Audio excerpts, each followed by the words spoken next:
Claire and Bill were serious enough about it that they did take avalanche safety classes.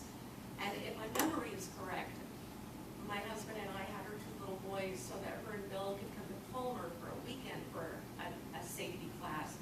I don't know if that class was available in Fairbanks and if they missed it or if it just wasn't available.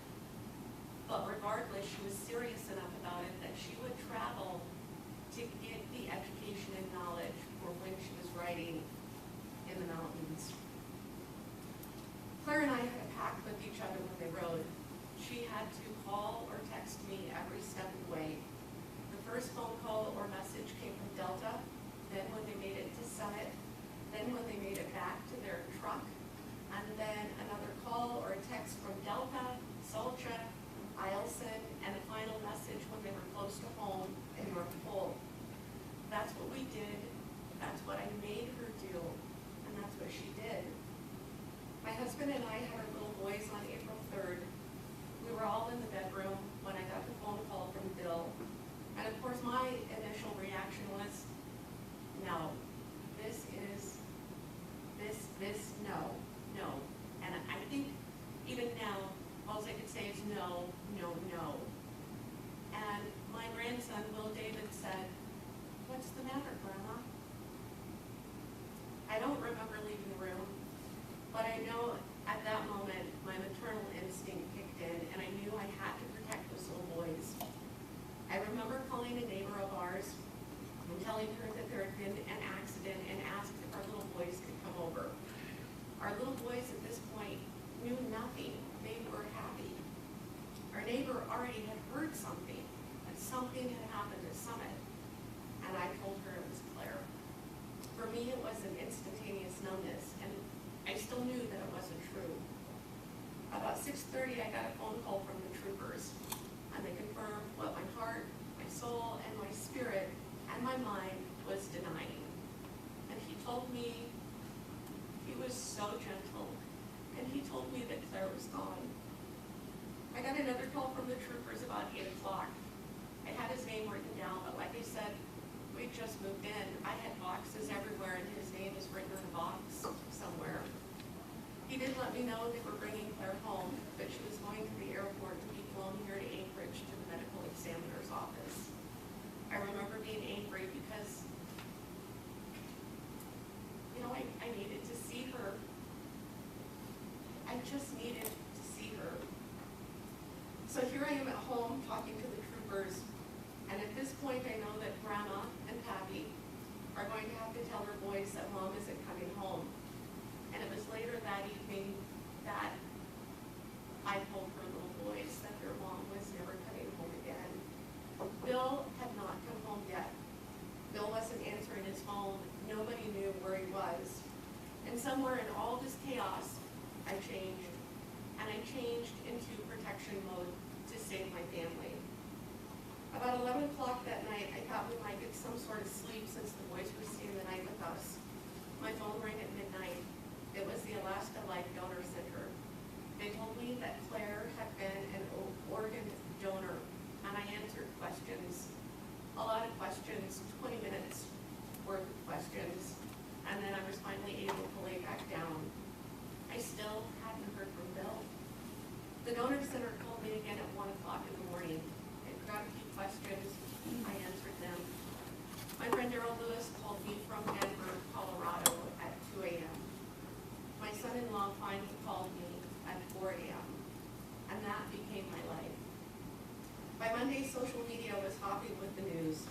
My friends were reaching out to me. The Alaska Dispatch News called me. I did an interview with them, and I planned her funeral, and I wrote her obituary. And to make matters worse, when you die in the springtime, April 3rd, like Claire did, well, you can't bury her. We got to go through that again on May 7th. And it will be May 2017 before we can put her headstone up. And I tell you what, it's beautiful.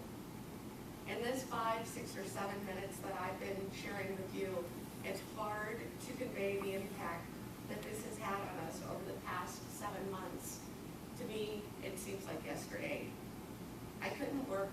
I actually tried to quit my job 2 times, but the good folks at Nortec, yes, I'm giving them a shout out. They told me, take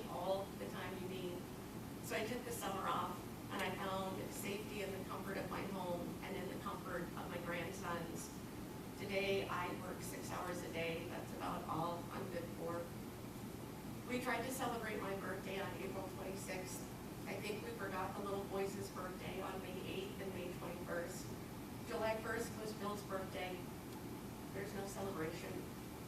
I wished Claire a happy birthday on August 9th by bringing some flowers to her grave. Her boys started school a couple of weeks after that, and life goes on. And Claire was an amazing, badass Alaska woman, and she took classes, and she was careful, and she was aware of her surroundings, and yet the avalanche got her. The avalanche took her away from me, her family, and her friends. And in my humble opinion, every person who rides in the mountains should let me know that they've taken an avalanche class. I wish every person who rides in the mountains would think of their mother or father or loved one before they go ripping through the fresh, deep powder or high marking. This is the message I have for those who choose to ride their sleds in the mountains. If you as a rider think that you don't need the class, then please think of your family and the impact it will have on them if you don't come home. Think of my family. When I think of Claire, I try my damnedest to not think of her in an avalanche, to not think of her buried in the snow. I choose to think of her in her well-known selfies from that day. And I think that Claire would have wished that Bill wouldn't have been left alone that afternoon and that night. And I can tell you he's still racked with grief to this day. I wish someone, anyone who was at the avalanche would have made an effort to stay with Bill, because I know Claire would not have wanted him alone. What do I want? I'd love to see a memorial of some type at Summit. My daughter is not the only one who's lost her life there. I don't know if I'll ever go back there in the winter. My husband and I camped at Summit over Labor Day weekend. I felt Claire was near, and it would have been comforting to leave her some flowers or a balloon or something, and maybe somebody else riding in the area might see it and remember my Claire and remember others who have lost their lives. In closing, I know that I am one of the most blessed moms on earth. Will, David, Christopher, and I talked to Claire about 12:30 that afternoon on April 3rd. The boys wanted to call her. I told them, no, she's at Summit. There's no cell service. They said, no, try, Grandma, try. Well, she was in a fly zone. And we talked to her, and she said it was a gorgeous day. She said the riding was great. She told her boys that she loved them. I told her, be careful, and I love you. Her final words to me, I'll be careful. I love you, Mom. I hope and pray we have a safe mountain riding season in Alaska. I know my son-in-law will be out there. Tomorrow, it will be 215 days since I talked to